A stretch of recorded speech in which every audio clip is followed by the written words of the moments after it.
To KGUN-9 and to Tucson. I know you got a busy day today. Tell me exactly what you're doing today. Well, we're doing some media events like this. We're going out to Davis Mountain, going to a charter school, having a little ice cream social with our volunteers, and some other stops along the way. It's always fun, and it's always enjoyable to be campaigning around Pima County. Tell me about your sixth time you've run for this office. Does it get tiring? Does it reinvigorate you when you campaign? What's it like? It's reinvigorating. You get to travel all over the state, and there's no more beautiful state in the world. Last few days I was up at the Grand Canyon and Prescott, and one of my favorite places, by the way, is Bisbee. I love to go there. Jerome. It's very invigorating, and if you don't enjoy it, you shouldn't be in the game. What's this year's campaigning been like? You've got a pretty strong challenge, obviously, not only in the primary, but in the general election. What's it been like? Things are going very well. I'm very confident in our polling numbers, and I can tell after these years the reaction of people. But there's a lot of turbulence out there, to say the least, and so anybody who is running for office, much less re-election, can't take anything for granted. If you and I were having this conversation a year ago and you said, by the way, Donald Trump is going to be the nominee, and by the way, Bernie Sanders is going to have a really strong chance, I would have said you might be partaking of something that was on the ballot here this November. So it's a very strange year, and a lot of it has to do with a weak economy and a very weak recovery, which has made a lot of Americans very unhappy, and understandably so. So how does someone who's an incumbent running for a sixth term overcome what seems to be, this desire to have new changes and new people? First of all, on my record. Second of all, national security. The United States is under greater attack than it's been in 70 years. We've had attacks in San Bernardino, in Orlando, and our Director of National Intelligence has said there will be more attacks. I'm the chairman of the Armed Services Committee. Arizona is a very defense-oriented state, both military and places like Raytheon, where they make the best missiles on Earth.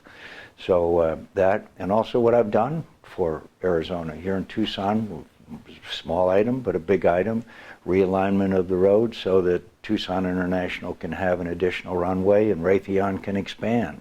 So they don't send their business to Alabama, that it stays here in Tucson.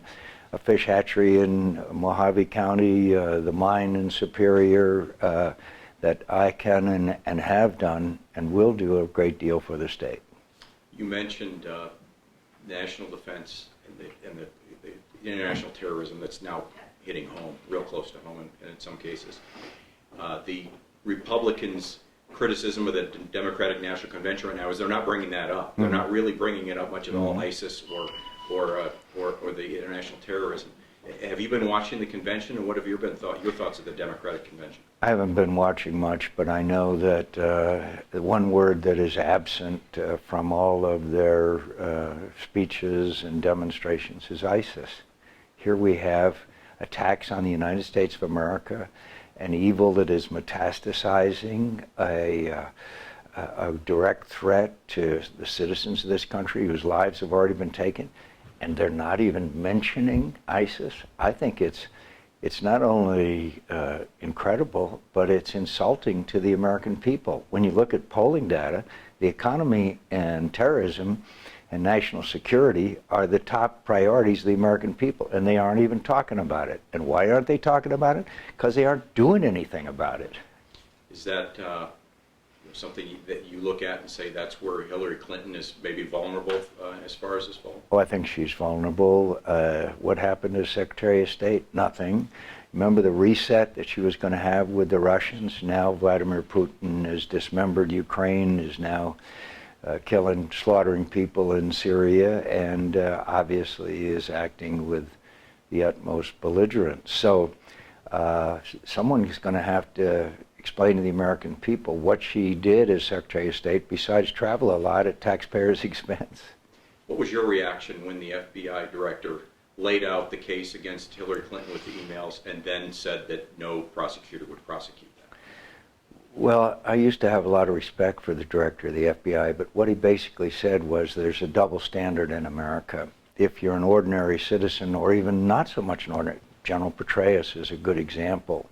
He was convicted of a misdemeanor for doing less than what Hillary Clinton did. So now we have a standard of requirements for security of classified material for one group of Americans, and then another standard for the person who's running for the nomination or is the nominee of the Democratic Party.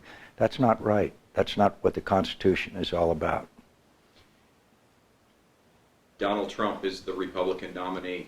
Donald Trump had some unflattering, unkind things to say about you a while back. You've obviously moved past that. How do you get past something like that in order to back the Republican nominee? Well, I said I would support the nominee of the party, but the point is that Donald Trump wasn't insulting me. I'm in the arena, but I know too many people who are held prisoner. I've been to a medal ceremony for an individual up in Phoenix that was in a German prison camp and weighed 110 pounds when he was released. I got medals for him.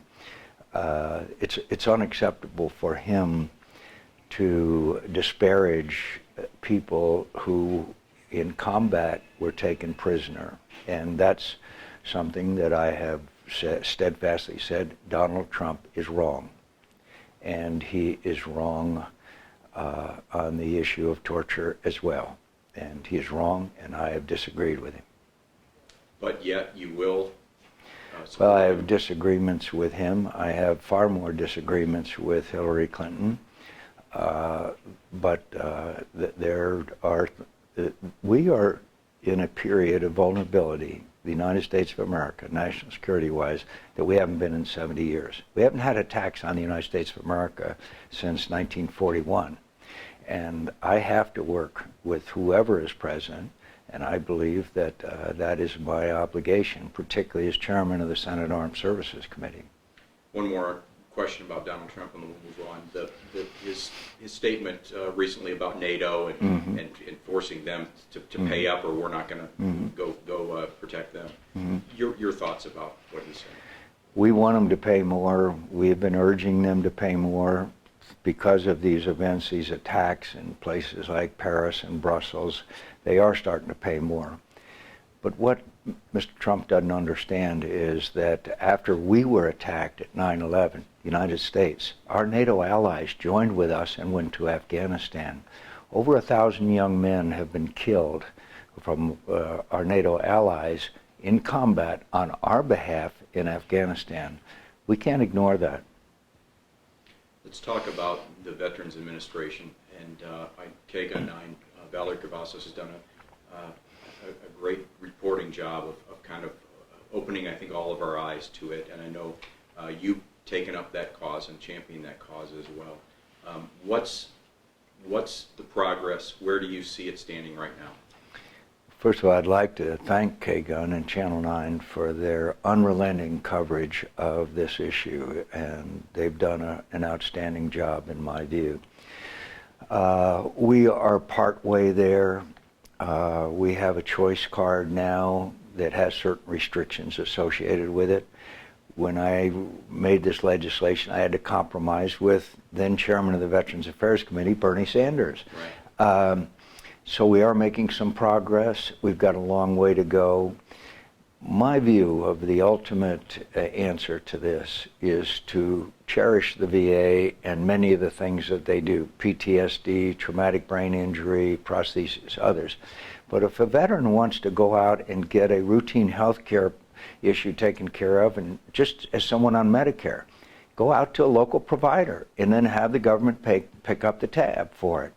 Give the veteran a choice, and you'd be amazed how, with this choice card with restrictions, you'd be amazed, probably not be amazed, but many Americans would be amazed at the way and that the VA has resisted this, set up obstacle after obstacle, bureaucratic problems. We handle 1,000 veterans cases in my office. I have 5 staffers. All they do is veterans issues, and I'm proud of that. But there will be progress taking care of veterans the day that my office starts seeing a decline in people in desperation who have to come to our veterans have come to our office. So we've got a long, long way to go. Small additional example. The VA was going to try and build a hospital in Denver, Colorado. They have so far wasted $2.7 billion. $2.7 billion. Think of how many veterans could have been treated with that. So we've got a long way to go. And by the way, I appreciated the fact that Donald Trump said that he was going to have a hotline in the White House. I was going to ask you that. I was glad that he was going to do that. And he said that to veterans and was well received. Is that, I mean, that shows you that he's, at least someone has alerted him to this, and it should be a priority. Yes, and I think it'd be a great thing if any president had a hotline that gave the veterans the priority that they deserve. This administration has not done that over the last 7.5 years. One name I want to bring up is this Navy SEAL Craig Sawyer here in Tucson. He was misdiagnosed. They caused a lung. They said his lung condition was asthma. Turned out it's valley fever. He's got medical bills piling up and piling up. Just another example of someone I'm sure that your office will want to look into, that Valerie Cavazos here at KGUN9 is going to talk about tomorrow. I'm sure you can empathize with some of the problems he goes through and a lot of veterans go through. I can empathize, and as I said, we have 1,000 cases. I take cases, veterans all over America, not just Arizona, because they know me. And again, I would have liked to have had this brave veteran be able to go out to a local health care provider and get that care, not have to be dependent on the VA for a misdiagnosis. And that's why I believe this choice issue is so important. And and accountability. Those are the 2 major issues of the VA. One is a choice, the other is holding people accountable. Do you know the person who ran the Phoenix VA into the ground while 50 veterans died has still not received any punishment? I mean, when I tell people that, they don't believe it. There is no accountability. And frankly, one of the reasons why we haven't been able to pass legislation, the Democrats have resisted because of the government unions. They are worried that if we do that with the VA, hold them accountable and have them be fired, then that would apply to other parts of government as well. It's disgraceful. All right. I think I'm good. Is there anything else you want to add?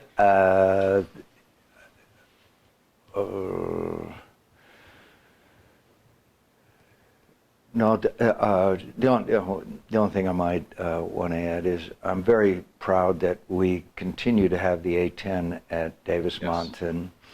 The Air Force tried to retire the A-10. Now we're seeing the major close air support weapon in Syria and Iraq is our beloved Warthogs. And also, by the way, the support for the men and women serving out at DM is incredible here in the county, in the city, and I'm very proud of that. I was going to say, you're going up to DM later today. You must be proud of that facility, that they've been able to stay relevant in a lot of ways. And DM, someday the A-10 will be retired, and right now we are working on plans for future missions for DM to keep it open. Various commands, a drone base for help and surveillance of the border. There's a number of options that the DM-50 is working very hard on, and I'm working with them, and I'm proud of their support. One more thing, speaking of A-10s, Martha McSally's running for re-election as well. I'm sure that you kind of look at her and say that there's a shining example of somebody who was in the military as you were and now moves into political life. Martha McSally is really become an outstanding member of the House Armed Services Committee and very active, and of course brings a great deal of credibility. I'm sorry that she was in the Air Force and not the Navy. She does a great job. Yeah, she does. Thank you, Senator. Thanks. Appreciate it. Yeah.